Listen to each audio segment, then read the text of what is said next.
प्रथम वर्ष के first paper childhood and growing up विषय में आज हम अभिवृद्धि एवं विकास यानी ग्रोथ एंड डेवलपमेंट के बारे में जानेंगे कि वृद्धि और विकास क्या हैं, इनमें क्या अंतर है और इनमें होने वाले परिवर्तन और विकास के सिद्धांत क्या हैं। तो सबसे पहले हम अभिवृद्धि यानी वृद्धि के बारे में जान लें। वैसे अभिवृद्धि और विकास दोनों शब्द एक ही अर्थ प्रयोग किए जाते हैं, लेकिन सूक्ष्म तरीके से इनमें काफ़ी अंतर है। अभिवृद्धि शब्द का प्रयोग सामान्यतः शरीर और उसके अंगों के भार तथा आकार में वृद्धि के लिए किया जाता है। इस वृद्धि को नापा और तोला जा सकता है, यानी इसे नाप भी सकते हैं, तोल भी सकते हैं, यानी सीधे सीधे इसे मापा जा सकता है। और विकास यानी डेवलपमेंट, विकास आंतरिक होता है।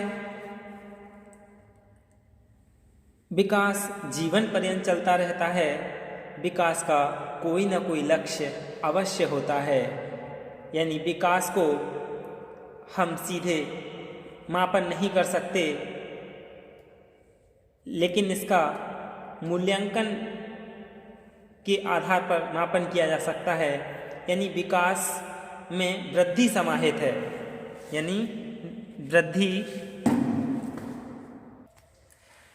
वृद्धि जो है वो विकास में ही समाहित है। वृद्धि जो है उसका स्वरूप बाह्य होता है, यानी मनुष्य के आकार, उसके ढांचे को देखकर कि इसका भार कितना है, यानी उसका भौतिक स्ट्रक्चर होता है। वृद्धि और विकास में सबसे पहले विकास होता है। विकास को हम मानसिक विकास से संबंधित समझते हैं, और वृद्धि एक भौतिक परिवर्तन है, यानी जो भौतिक परिवर्तन होता है उसी के लिए क्या वृद्धि कहते हैं। विकास जीवन पर्यंत चलता रहता है और वृद्धि एक निश्चित समय तक ही चलती है, यानी यह भ्रूण से लेकर लगभग 20 वर्ष की अवस्था तक वृद्धि होती है। निश्चित समय पर जाकर ये रुक जाती है। जैसे बालक की हड्डियां आकार में बढ़ती हैं, यह बालक की क्या है वृद्धि है। लेकिन हड्डियां कड़ी हो जाने के कारण, यानी दृढ़ हो जाने के कारण, मजबूत हो जाने के कारण उनके स्वरूप में जो परिवर्तन आ जाता है, यह विकास को दर्शाता है। इस प्रकार विकास में अभिवृद्धि का भाव निहित है, यानी विकास में ही अभिवृद्धि का भाव निहित है। अब हम विकास प्रक्रिया में होने वाले परिवर्तन के बारे में जान लें। Trend of changes in development process. विकास क्रम में होने वाले परिवर्तनों को 4 भागों में बांटा है। सबसे पहला है आकार परिवर्तन, यानी चेंजेस इन साइज, यानी जन्म के बाद ज्यों-ज्यों बालक की आयु बढ़ती जाती है उसके शरीर में परिवर्तन होता जाता है।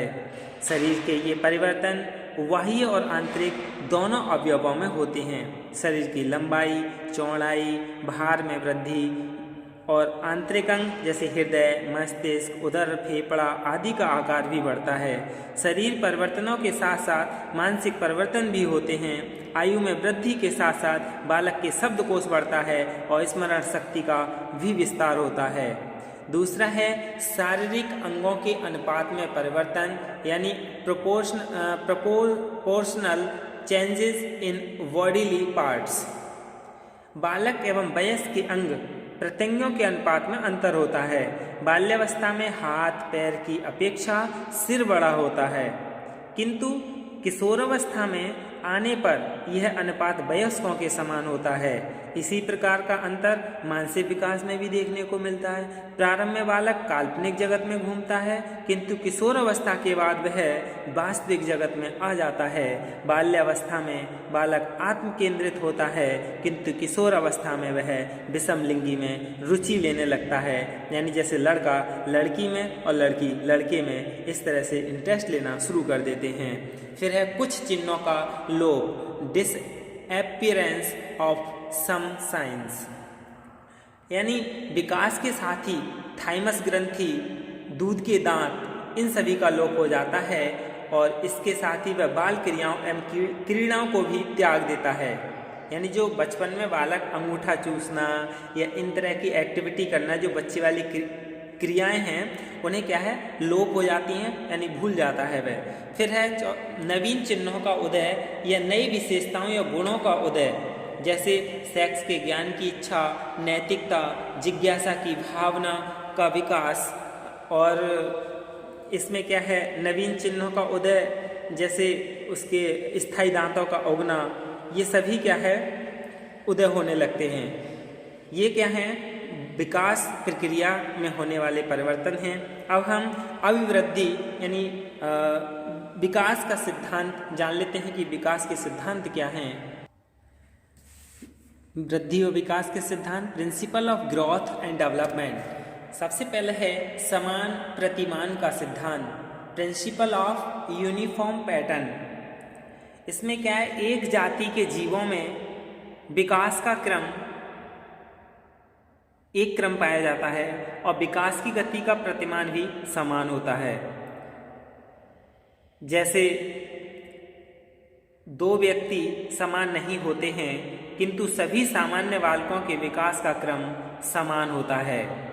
विश्व के सभी भागों में बालकों का गर्भावस्था या जन्म के बाद विकास का क्रम सिर से पैर की ओर होता है। इसी सिद्धांत की पुष्टि हरकॉल महोदय ने भी की थी।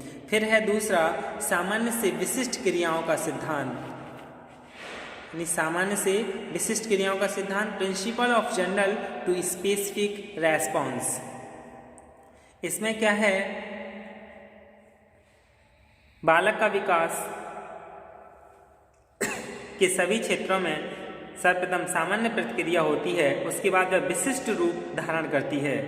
जैसे पहले बालक किसी वस्तु को पकड़ने के लिए सामान्य अंगों को प्रयोग में लाता है, किंतु बाद में वह उस वस्तु को पकड़ने के लिए विशिष्ट अंग का प्रयोग करता है। शैशवावस्था में बालक किसी वस्तु को देखकर उसको पकड़ने के लिए हाथ, पैर, मुख, सिर आदि में चलाता है, किंतु आयु में बढ़ने के बाद वह वस्तु को पकड़ने के लिए हाथ की प्रतिक्रिया करता है।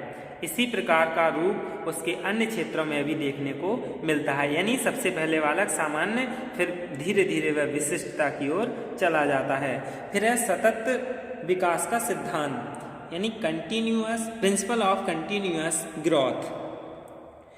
इसमें क्या है, विकास एक निरंतर चलने वाली प्रक्रिया है। ये जीवन की किसी भी अवस्था में रुकती नहीं है। जैसे बच्चा 1 साल में बैठना सीखता है, वस्तुएं पकड़ना सीखता है, फिर चलना सीखता है, अगले 1 वर्ष में वह भागना सीखता है। उसको किसी भी वस्तु को पकड़ने के लिए किसी मदद की आवश्यकता नहीं होती। धीरे धीरे उसमें अन्य क्रियात्मक क्रियाओं के लिए योग्यता उत्पन्न होती है, जिनकी सहायता से वह वातावरण के साथ समायोजन करना सीखता है। बचपन तथा किशोरावस्था में बच्चा ज़्यादा जल्दी सीखता है। जैसे जैसे आयु बढ़ती जाती है, उसमें सीखने की क्षमता भी कम होती जाती है। मानसिक विकास में भी यही क्रम चलता है। जन्म के समय बच्चा अपनी माँ को भी नहीं पहचान सकता। जैसे जैसे समय बीतता है, वह अपनी माँ को इतना निकट आ जाता है कि दोनों के बीच एक आत्मीय संबंध स्थापित हो जाता है। उसकी पहचानने की क्षमता बढ़ती जाती है। वह अपने घर के अन्य सदस्यों को भी पहचानने लगता है, आसपास की वस्तुओं को पहचानने लगता है, शब्दों को समझने लगता है, बोलना सीखता है, पढ़ना और लिखना सीखता है। यानी यहाँ एक प्रश्न भी बन गया, सबसे पहले वाला बोलना सीखता है, फिर पढ़ना सीखता है, फिर लिखना सीखता है। ये क्रम याद रखना चाहिए। तो इस तरह से बच्चे में क्या है, विकास निरंतर कंटिन्यूस चलता रहता है। फिर है परस्पर संबंध का सिद्धांत। इसमें क्या है, बालक के विभिन्न गुण परस्पर संबंधित होते हैं। एक गुण का विकास जिस प्रकार हो रहा है, अन्य गुण भी उसी अनुपात में विकसित होते हैं। जैसे तीव्र बुद्धि वाले बालक के मानसिक विकास के साथ ही उसका शारीरिक और मानसिक विकास भी तीव्र गति से होता है, और इसके विपरीत मंद बुद्धि वाले बालकों में शारीरिक विकास एवं सामाजिक विकास भी मंद होता है। यानी एक छोटा बच्चा जो संख्या की पहचान करना सीख रहा है, शुरू में केवल कुछ अंकों को पहचान सकता है, बाद में वह ज़्यादा अंकों की पहचान कर लेता है। धीरे धीरे वह जमा, घटा, गुणा इन सभी को लिए सीख लेता है। फिर है भिन्नता का सिद्धांत यानी प्रिंसिपल ऑफ डिफरेंस। लड़के और लड़कियों में विकास की गति एक जैसी नहीं होती। लड़कियां लड़कों की अपेक्षा ज़्यादा जल्दी बड़ी होती हैं।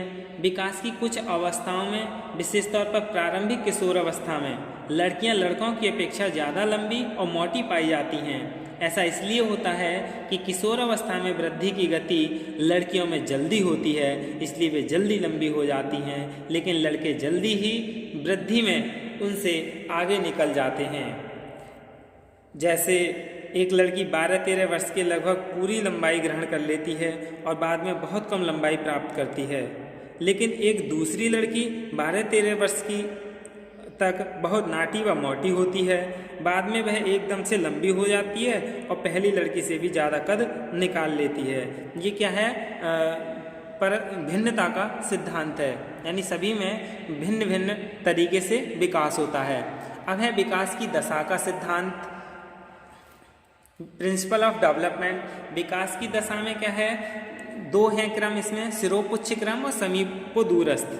सिरोपुच्छ में क्या है? छोटे बच्चे के सिर का भाग उसके नीचे के भाग से ज़्यादा विकसित होता है, इसलिए दूसरे अंगों की अपेक्षा उसका सिर ज़्यादा बड़ा होता है। और दूसरा है समीपोदूरस्थ, यानी इस तरीके में विकास एक निश्चित दिशा में मध्य से दूर दिशा तक होता है। शुरू की क्रियाओं में साधारण गतियां कंधों की मांसपेशियों से नियंत्रित होती हैं, बाद में वह अपनी कोहनियों का प्रयोग करता है, फिर कलाई का और अंत में अंगुलियों का प्रयोग करता है। इसमें क्या है? इसी जो विकास की दशा का सिद्धांत है, इसे केंद्र परिधि की ओर विकास का सिद्धांत भी कहते हैं। इस सिद्धांत में क्या है कि विकास सिर से पैर की ओर एक दिशा के रूप में होता है। बालक का सिर पहले विकसित होता है और पैर सबसे बाद में। यही बात है उसके अंगों पर नियंत्रण पर भी लागू होते हैं।